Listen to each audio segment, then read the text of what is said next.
రాజనీతి ఒక్కసారి చరిత్రకే పాఠాలు చెబుతుంది. మరుగుజ్జులు సహా మహానాయకులైపోతారు. మేరు నగధీరులైన నేతలు మౌనముద్ర వహించి మహాభినిష్క్రమణం చేయాల్సి వస్తుంది. స్వాతంత్రానంతర కేసులో దేశ రాజకీయ యవనిపై చెప్పుకోదగ్గ నాయకుల్లో లాల్ కిషన్ అద్వానీ ఒకరు. సిద్ధాంతం ఏదైనా కావచ్చు, ఆయన చిత్తశుద్ధి మాత్రం ప్రశ్నించలేనిది. వేళ్లు నిలువుకుపోయిన కాంగ్రెస్ వృక్షాన్ని పెకిలించడానికి అవసరమైన ప్రత్యామ్నాయానికి నారు పోసి నీరు పోసి బీజేపీగా పెంచి పోషించిన శకకర్త అద్వానీ. ఈరోజు దేశ రాజకీయాల్లో చక్రం తిప్పేస్తున్న కమల దళానికి దిశానిర్దేశం చేస్తున్న నాయకుల్ని వేళ్లు పట్టుకుని నడిపించిన దార్శనికుడు ఆయన.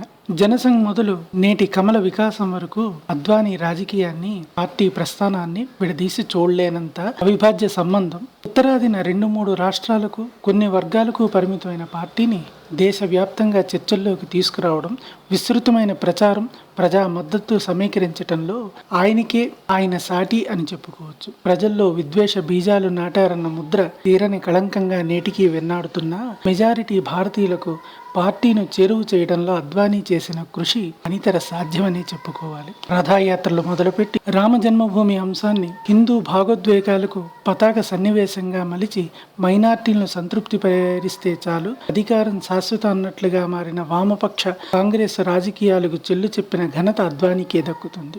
ఈ రోజు బీజేపీ ప్రపంచంలోనే పెద్ద పార్టీగా రికార్డు సృష్టించిందంటే అది ఆయన చలవనే చెప్పుకోవాలి. తన కాలము, తన దేహము, తన వయస్సు ఈ పార్టీ కోసం అంకితం చేసి అహర్నిశలు పార్టీ పుంజుకోవడానికి శతయుద్ధములు చేసిన అపర చాణక్యుడు అద్వానీ. రాజకీయ చరమాంకంలో తాను నీరు పోసిన శిష్యగణమే తనని పక్కన పెట్టడం ఆయన్ని చాలా కలిచివేస్తుందనే చెప్పుకోవచ్చు. దేశ రాజకీయాలను ఔపోసన పట్టిన అగ్రనేత బీజేపీ శ్రేణుల్లోనే కాదు, దేశ ప్రజల్లోనే ఆయనంటే తెలియని సామాన్యుడు లేడు అంటే అతిశయోక్తి కాదు. ప్రథమ పౌరునిగా అత్యున్నత స్థానం అందుకునేందుకు అన్ని అర్హతలు ఉన్న నాయకుడు అద్వానీ. సమకాలీన రాజకీయాల్లో ఆయనకు సరితూగే నేత ఉన్నాడా అంటే అది కూడా అనుమానాస్పదమే. 60 సంవత్సరాల రాజకీయ జీవితంలో పనితీరు, పార్టీ కమిట్మెంటుతో శిఖరాగ్రంగా ఎదిగారు. ఇప్పుడు రాజకీయంగాను రాష్ట్రాల్లో కీలక భూమికి పోషిస్తున్న పాలకులుగా ఉన్న వారెందరో ఆయన కళ్ళ ముందు ఎదిగిన వారే. బీజేపీ మోడీ పేరు చెబితే నిప్పులు చేరిగే మమతా బెనర్జీ మొదలు నితీష్ కుమార్ వరకు ఆయనంటే ఎనలేని గౌరవం చూపిస్తారు. ఆయన ఎన్డీఏ పక్షానికి అధ్యక్ష అభ్యర్థి కాలేకపోయారు.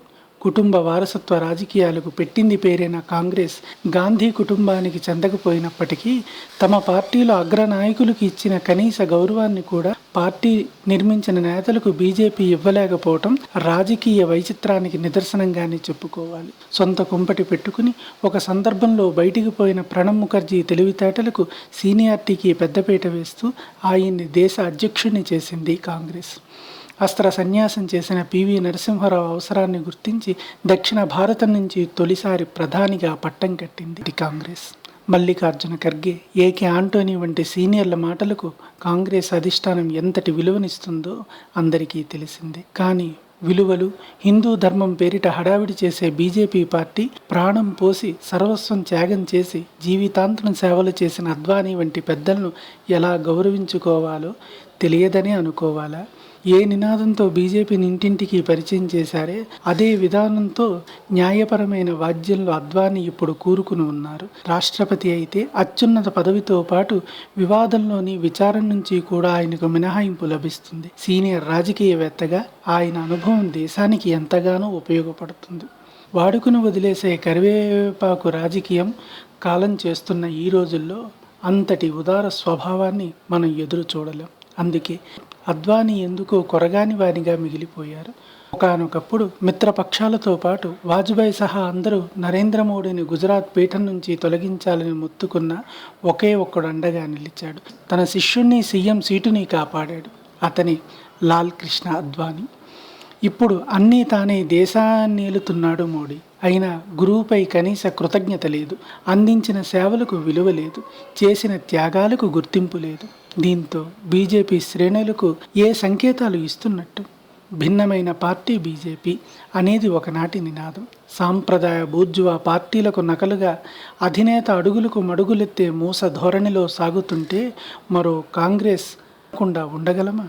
అసలు కాంగ్రెస్నే మించిపోయిన నియంతృత్వం ఎన్ని యుద్ధాలు ఆరితేరిన అద్వానీ శకం రాజకీయంగా అంతరించిపోయి ఉండొచ్చు. బీజేపీ నేర్పిన రాజనీతి పాఠం చరిత్రలో మిగిలిపోతుంది. గురువుని ఇప్పటికైనా గుర్తిస్తారని ఆశిద్దాం. మా ఈ న్యూస్ మీకు నచ్చినట్లయితే తప్పకుండా మా ఛానల్ని సబ్స్క్రైబ్